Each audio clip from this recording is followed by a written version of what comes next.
Hello students, welcome to the class.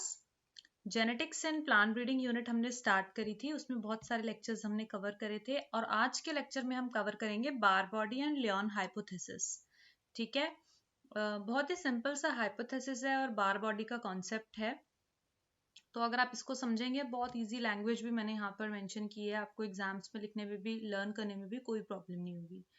ठीक है, तो लियोन हाइपोथेसिस क्या कहता है? लियोन हाइपोथेसिस ये कहता है कि देखो, फीमेल के अंदर डबल एक्स होता है, एक्स एक्स क्रोमोसोम्स होते हैं और मेल के अंदर एक्स वाई क्रोमोसोम होते हैं। तो ये हाइपोथेसिस ये कहता है कि जो फीमेल्स होती हैं, ठीक है, फीमेल्स के अंदर जिनके पास दो एक्स क्रोमोसोम्स होते हैं, उनके पास भी जो फिनोटिपिक इफेक्ट होता है एक्स क्रोमोसोम का, वो सेम रहता है। ठीक है, as it is in the male which has one X chromosome. यानी कि यह हाइपोथेसिस कहता है भले ही फीमेल के पास दो एक्स क्रोमोसोम हो, लेकिन जो एक्स क्रोमोसोम का फिनोटिपिक इफेक्ट आता है वो मेल के जैसा ही आता है, जिसके पास सिर्फ और सिर्फ एक ही एक्स क्रोमोसोम है। तो अब रीजन आता है वाई। तो फिर इसके जो फीमेल का सेकंड वाला एक्स क्रोमोसोम था, इसका क्या हुआ? क्योंकि फिनोटिपिक इफेक्ट तो जितना मेल के एक्स क्रोमोसोम का था उतना ही फीमेल के एक्स क्रोमोसोम का आ रहा है, पर फीमेल के पास तो दो एक्स क्रोमोसोम्स होते हैं, तो जो सेकंड वाला एक्स क्रोमोसोम है उसका फिनोटिपिक इफेक्ट क्यों नहीं आया? The reason is one out of the two X chromosome. ये जो दो एक्स क्रोमोसोम दिख रहे हैं, इनमें से जो एक एक्स क्रोमोसोम होता है वो इनएक्टिवेट हो जाता है।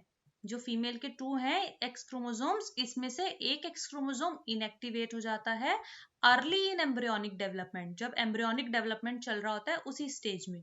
और उस जो इनएक्टिवेटेड एक्स क्रोमोसोम होता है उसको बोला गया है बार बॉडी। तो आपको समझ में आया होगा कि लियोन हाइपोथेसिस और बार बॉडी क्या कॉन्सेप्ट है। यानी कि फीमेल के पास एक्स एक्स क्रोमोसोम्स है, मेल के पास एक्स वाई क्रोमोसोम है, लेकिन फिर भी जो फीमेल एक्स क्रोमोसोम का फिनोटिपिक इफेक्ट होता है वो मेल और फीमेल में बराबर रहता है, क्योंकि फीमेल का जो एक एक्स्ट्रा एक्स क्रोमोसोम था वो इनएक्टिवेट हो गया अर्ली एम्ब्रियोनिक स्टेजेस में, और उसी इनएक्टिवेटेड एक्स क्रोमोसोम को बार बॉडी कहा गया है। तो ये हाइपोथेसिस क्या सजेस्ट करता है? A mechanism of dosage compensation. Dosage compensation मतलब जो एक्स क्रोमोसोम है वो एक्सेस है ना, excess genetic material in female.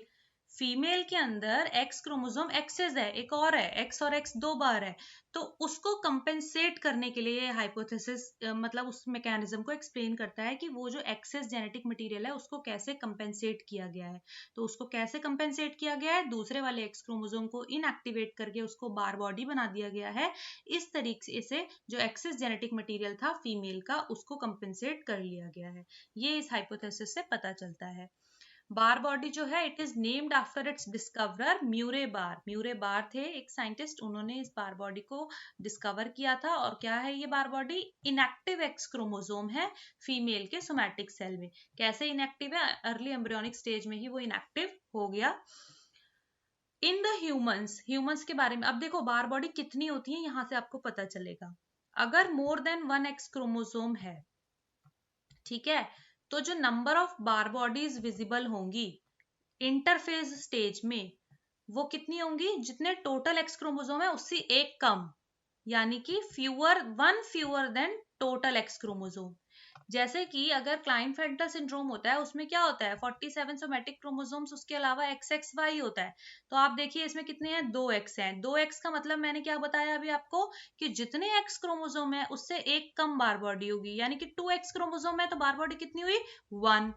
अगर आप यहाँ पर देखिए आप इसमें ये जो है 47 ट्रिपल एक्स, अगर इस केस में हुआ, मैंने अभी क्या बताया, जितने टोटल एक्स क्रोमोसोम होंगे उसमें से वन लेस होगी बार बॉडी, यानी कि 3 एक्स क्रोमोसोम है, इसमें आप वन माइनस कर दीजिए 2, यानी कि बार बॉडीज कितनी हो गई इसमें? 2।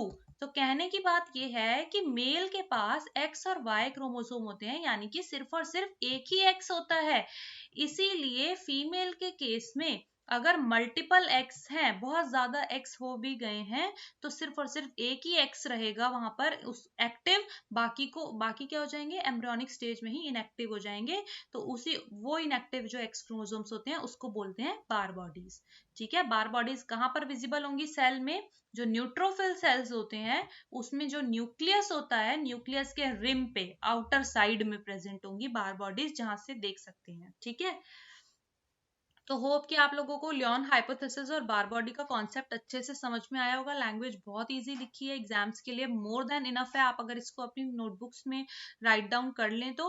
और इसके बाद नेक्स्ट लेक्चर में देखते हैं हम ऑटोजोम्स, सेक्स क्रोमोसोम्स के बारे में पढ़ेंगे। उसके अलावा हाइब्रिड स्टेरिलिटी भी अभी टॉपिक रह गया पढ़ाने के लिए, और भी कुछ अच्छे इंपॉर्टेंट टॉपिक्स हैं। So stay tuned with the channel concepts and notes academy by Ayushi. और नेक्स्ट लेक्चर्स में इसी तरीके से हम एक इम्पॉर्टेंट टॉपिक कवर करेंगे। Thank you.